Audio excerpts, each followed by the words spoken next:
আসসালামু আলাইকুম বন্ধুরা, কেমন আছেন সবাই? আমি অনেক ভালো আছি, আলহামদুলিল্লাহ।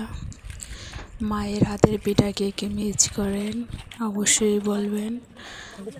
আমিও যখন শহরে ছিলাম তখন খুব মিস করছি, আর এখন কাছেই আছি, তাই সব সময় যখন যেটা মনে চায় বললে মা বানিয়ে খাওয়ায়। আলহামদুলিল্লাহ। আমার মতো কার কার মা আছে, কে কে মায়ের হাতের খাবার মিস করেন অবশ্যই বলবেন। এত আদর করে মা খাওয়ায়,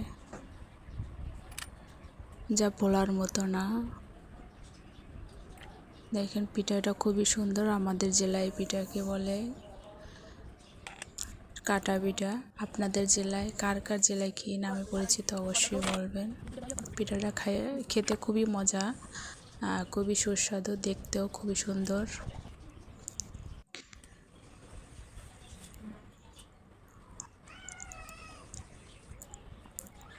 নিজের হাতে বানানো আর মায়ের হাতের বানানো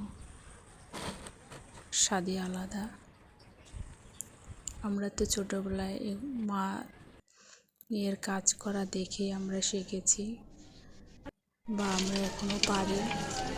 আমাদের শেখাটা মায়ের থেকেই। আমার মতো আপুরা কে কে শিখেছেন মায়ের কাছ থেকে রান্না বান্না এবং ডিজাইনের নতুন নতুন রেসিপি অবশ্যই বলবেন।